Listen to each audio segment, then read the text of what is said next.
Tiene China y empezamos ya las claves de la tarde. Hoy vamos a mirar a lo que va a suceder este fin de semana. De nuevo, este domingo tenemos reunión de la OPEP, de la Organización de Países Productores de Petróleo. Rusia ya ha dicho que no espera que vaya a haber cambios en esa reunión, es decir, que no espera que vaya a haber otra reducción de producción de petróleo después de que hace ya aproximadamente 2 meses tuviéramos ese recorte sorpresa, un domingo también, que desde luego que pilló desprevenidos al mercado. Pero Arabia Saudí, que al final es la cabeza más visible de la organización, el claro líder, ha salido ya en varias ocasiones últimamente a sugerir todo lo contrario, o al menos a advertirle al mercado de que no se piense que lo tiene todo ganado y que lo tiene todo seguro, de que no va a haber un nuevo recorte de producción de petróleo, en este caso, este fin de semana en la reunión de la OPEP. Arabia Saudí, desde luego que ha estado bastante nervioso últimamente, en las últimas semanas. De hecho, hace unos días, se lo contábamos, salió a recordarle a los bajistas del petróleo que tuvieran mucho cuidado, literal, palabras textuales. Y de hecho, lo que ocurrió después fue que al final esas palabras, esa amenaza de Arabia Saudí acabó teniendo efecto en los mercados. Las posiciones contra el petróleo se redujeron drásticamente y eso que estaban en un máximo de años. Arabia Saudí está enfadado de que ese anuncio de la bajada de la producción de petróleo no haya servido para disparar el precio del crudo, porque a Arabia Saudí, ya se lo contábamos también hace unos días en las claves de la tarde, le hace falta un petróleo mucho más alto de lo que está ahora. Le hace falta más o menos que esté por encima de los $81 el barril y le queda bastante recorrido al alza para que pueda llegar a ese nivel, que tendría que ser lo mínimo que le vale a Arabia Saudí para poder financiar todos esos megaproyectos que tiene en mente, como esa ciudad tecnológica en medio del desierto que les contábamos, que se va a desplegar entre 2 muros de forma vertical, y también ese mega resort en el Mar Rojo que dicen que podría tener incluso el tamaño de un país como Bélgica y que dentro va a tener incluso un aeropuerto internacional. Pero la OPEP parece estar un poco contra el mundo. Bueno, no contra el mundo, sino contra el mundo occidental más bien. Ya no solo está contra los bajistas, que ya les decíamos antes que es algo que ha dicho muy clarito Arabia Saudí en varias ocasiones, ya no solo en este caso, pero también lo hizo años atrás incluso, sino que últimamente también ha tenido malas palabras incluso para la Agencia Internacional de la Energía, financiada por cierto por la OCDE. Lo que ocurrió entonces es que la Agencia Internacional de la Energía dijo que el recorte de producción de la OPEP iba a hacer que la inflación subiera, porque iba a hacer también que el petróleo se disparara y por lo tanto que algo tan básico para el transporte como es el petróleo, el crudo, hiciera que la inflación siguiera también subiendo. Luego salió, claro, el secretario general de la OPEP a decir que la inflación no era su culpa, no era culpa del recorte de producción, sino que más bien era culpa de ellos, de la Agencia Internacional de la Energía, porque estaba pidiéndole a la gente que no invirtiera en petróleo, porque Fatih Birol, por cierto, el jefe de la Agencia Internacional de la Energía, dijo que había que reducir las inversiones en crudo y hacer más bien inversiones en energías renovables. Decía la OPEP, si no invertís en crudo, lo que os vais a encontrar es un crudo que sube. Bueno, la crispación de la OPEP y su enfado con el mundo occidental ha llegado a tal nivel que incluso ahora ha explotado contra los medios. En las últimas horas hemos conocido que la OPEP ha prohibido a periodistas de Reuters, Bloomberg y Wall Street Journal entrar en la sede de la OPEP en Viena y por lo tanto asistir este fin de semana a una reunión que de nuevo vuelve a ser clave. Esto no es algo para nada normal dentro de la operativa de la OPEP. De hecho, a la OPEP incluso le beneficia tener ahí a periodistas e ir dándoles pildoritas antes de conocer la decisión, para que eso ya vaya haciendo que se mueva el precio del petróleo, que al final es lo que favorece a la OPEP. Ese es el trabajo de los periodistas, ¿no? Ser los primeros en sonsacar incluso a los miembros de la OPEP de qué se va a decidir en la reunión del fin de semana en cuestión. La cosa está en que la cobertura de prensa de lo que pasa en esas reuniones de la OPEP en Viena es famosamente caótica. Los ministros incluso de los países de la OPEP tampoco son precisamente prudentes y se caracterizan por su silencio. De hecho, son bastante propensos a hacer comentarios que mueven el mercado y se lo hacen a los reporteros, que por cierto suelen estar en el vestíbulo de los hoteles de lujo donde están estos ministros, estos miembros de la OPEP antes de la reunión. De hecho, hay veces incluso que hay imágenes de los periodistas persiguiendo directamente por las calles a estos ministros de la OPEP, de los países de la OPEP, por las calles de Viena, cuando hay reuniones que terminan sin declaración formal sobre ningún acuerdo y no hay ningún tipo de información sobre qué es lo que se ha hablado ahí. Al final a la OPEP le interesa que haya información, sobre todo a determinados países, por lo tanto son muchos miembros, muchos ministros, los que deciden hablar con esos periodistas. Pero ahora no van a estar muchos de ellos, o al menos oficialmente invitados. Pueden seguir estando en Viena y seguir yendo a esos hoteles, a esos vestíbulos de hoteles de lujo donde se hospedan. Pero claro, parece que ahora la OPEP ha llegado a su límite y dice que hasta aquí, que ya no les invita de manera oficial. Bueno, siempre son estos medios al final, Bloomberg, Reuters, Wall Street Journal, los que acaban también destapando realmente si los países de la organización han cumplido o no con el recorte de producción de petróleo, pero además también son los que acaban haciendo spoiler, por decirlo de alguna manera, del anuncio que van a hacer, en este caso, los miembros de la OPEP, porque claro, ellos hacen el anuncio, por ejemplo, de recortar el petróleo, la producción de petróleo, pero claro, luego hay que ver si se cumple o no. No siempre se cumple, ya les avanzo que hay muchas veces que no se cumple.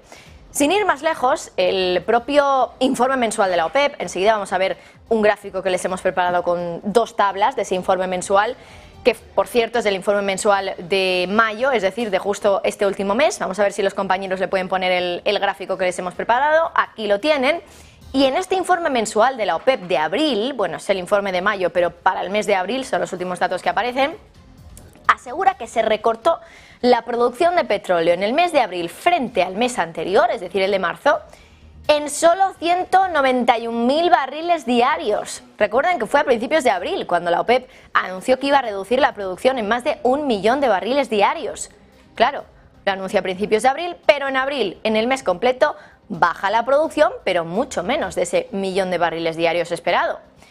Arabia Saudí, de hecho, llegó a decir que ellos solos, como país, iban a reducir su producción en 500.000 barriles diarios. Pues en abril solo bajaron la producción. Arabia Saudí, lo están viendo ustedes en pantalla, se lo hemos puesto en amarillito en esa primera tabla que están viendo ustedes a la izquierda. Solo redujeron la producción de petróleo en abril respecto a marzo en 3.000 barriles diarios. Casi un 5% de todo lo que habían planeado, 500.000 barriles. Bueno, pues al final fueron solo 3.000. Claro, la OPEP ya tiene 60 años de historia. Comenzó su andadura en 1960 y desde entonces, claro, la historia de la OPEP ha estado muy vinculada a una historia más bien contra Occidente, sobre todo contra Estados Unidos, especialmente desde que se convirtió en el mayor productor de petróleo del mundo gracias al fracking en el año 2017 y le arrebató el trono ¿a quién? A Arabia Saudí, que es el segundo mayor productor de crudo. A día de hoy Estados Unidos produce en torno al 20% de todo el petróleo del mundo. Arabia Saudí prácticamente la mitad, en torno a un 11%. Claro, la diferencia es abismal. Ha sido sobre todo gracias a esa técnica del fracking que Estados Unidos ha conseguido poner a punto. Pero claro, a Arabia Saudí no le gusta nada que su petróleo ya no sea el que más se vende en el mundo. Esas rencillas que hay entre, sobre todo, Arabia Saudí y Estados Unidos, que en un momento llegaron a ser aliados, incluso no hace tanto, sobre todo empezaron en todo lo que tiene que ver con el petróleo cuando la OPEP estaba viviendo su adolescencia, 1973, cuando apenas tenía 13 años la OPEP, desde que se creó en 1960. ¿Qué pasó entonces? Porque seguro que a muchos de ustedes ya el año les suena un poco. Egipto y Siria atacaban Israel y Estados Unidos respondía con un paquete de ayuda militar de 2.200 millones de dólares para Israel. Pero la OPEP, liderada por Arabia Saudí, respondía a Estados Unidos y a sus aliados. ¿Qué hacía? Le lanzaba un embargo de petróleo a Arabia Saudí y empezaba a recortar producción de crudo. Claro, un recorte de producción y un embargo a Estados Unidos hizo que los precios se dispararan. Y ese fue el origen de lo que después pasó a ser como la conocida primera crisis del petróleo, 1973. La crispación, desde luego, entre el mundo occidental y la OPEP siempre ha estado ahí, pero ya saben que tocar la libertad de prensa, al final, suele ser uno de los temas más peliagudos en este tipo de peleas. La cuestión ahora es que parece que en esta ocasión Arabia Saudí se ha quedado un poco solo. De hecho, un ex-trader de energía, Adi Imsirovic, ha dicho, que alguna vez, por cierto, estuvo a cargo del comercio de petróleo para Gazprom de Rusia, ha dicho, según Financial Times, que el príncipe de Arabia Saudí, Abdulaziz, parecía haberse arrinconado al indicar que el grupo podría recortar de nuevo el petróleo. Y claro, decía, está hablando sin pensar en las consecuencias, porque si haces que el mercado crea que vas a reducir la oferta y no lo haces, los precios, lejos de subir, van a caer. Pero si Arabia Saudí recorta, por ejemplo, y Rusia no, van a tener que aceptar ceder más cuota de mercado, por ejemplo, en Asia. Así que desde luego es una especie de juego de ajedrez, toda una estrategia la que tiene que llevar a cabo Arabia Saudí para, bueno, pues poder hacer que su estrategia sea la ganadora. Al final Rusia también está mirando por sus propios intereses y Estados Unidos más de lo mismo. Arabia Saudí, pues no iba a ser distinto.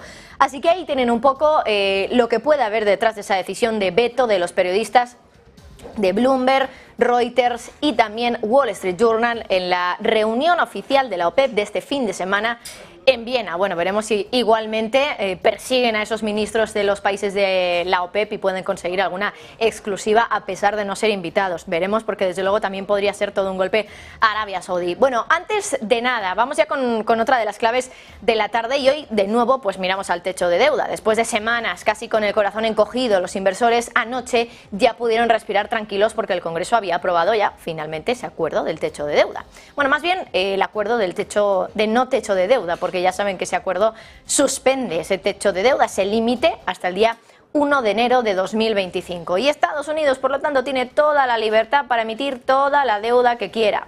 Claro, lleva meses sin poder emitir deuda correctamente fuera de lo que son los procedimientos extraordinarios desde que alcanzó ese techo de deuda en enero de este año. Lleva medio año sin emitir deuda que necesita, así que ahora le toca emitir todo lo que no ha podido emitir en este tiempo. Mucho dinero, ya les avanzo. Y ya les decíamos que hay estimaciones que apuntan a que vamos a tener un verano donde los inversores desde luego se van a ahogar de tanto papel que se va a emitir por parte del Tesoro, pero aquí en las claves de la tarde hemos querido ir un poquito más allá e indagar más en qué va a hacer Estados Unidos en cuanto ese acuerdo entre en vigor y pueda de nuevo emitir deuda.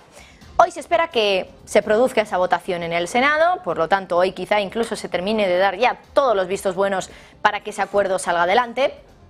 Y la cuestión es que desde hoy mismo Estados Unidos tiene preparadas unas emisiones de deuda cuanto menos curiosas. En los próximos días el Tesoro va a emitir 114.000 millones de dólares en menos de una semana, en muy pocos días. Claro, piensen que había una estimación de que se iban a emitir $1 billón de aquí al final del tercer trimestre si se aprobaba el techo de deuda. Si estamos hablando de 114.000 frente a $1 billón, esto es prácticamente un 11% de todo ese $1 billón y se emite solo en unos días, en menos de una semana. Vean ustedes este gráfico que les vamos a poner ahora enseguida en pantalla. Después de alcanzar un acuerdo con McCarthy este fin de semana, parece que Biden debió hablar con Yellen para decirle: nada más empiece la semana, anuncia que vamos a emitir más deuda en los próximos días. De hecho, el martes y el miércoles de esta semana, es decir, ayer y antes de ayer, anunciaron que iban a emitir letras del Tesoro. Por un lado, un paquete de letras que vencía en solo un mes, un valor de 35.000 millones, que no está mal. Otro paquete que vencía en 2 meses, por otros 35.000 millones. Y por último, la más divertida, si se puede decir así, un paquete de 25.000 millones que vence en 3 días. Se va a emitir el día 8 de junio, es decir, ya la semana que viene, cuando se espera que ese default esté superado por la aprobación completa del acuerdo de deuda. En esos 2 días han anunciado emisiones de deuda que, por ejemplo, una de ellas, la de 35.000 millones, tiene un valor casi igual al que tiene ahora el dinero que está dentro de la cuenta general del Tesoro. Está en unos 38.000 millones. Es decir, que en los próximos días Estados Unidos pretende más que duplicar su cuenta con la que paga las facturas gracias a nuevas emisiones de deuda. Otra cosa curiosa está en que, bueno, esos bonos que les hemos resaltado en ese círculo azul que están viendo ustedes en pantalla, fíjense porque se han anunciado hoy mismo, es lo que les estamos resaltando ahí.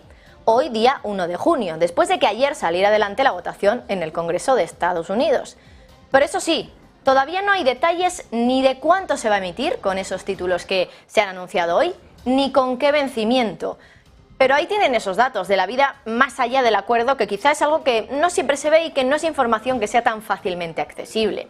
Pero este es solo el primer paso de esa inundación de papel de la que les venimos hablando desde hace ya semanas y que es muy probable que también acabe afectando a la buena salud que está gozando ahora mismo de momento el mercado de renta variable. Veremos también ahora cómo abre finalmente Wall Street en apenas unos 5 minutos. Y antes de nada, antes de irnos a Wall Street, quería también hablarles de un caso extraño que pasó ayer en Wall Street, concretamente en los últimos minutos antes del cierre.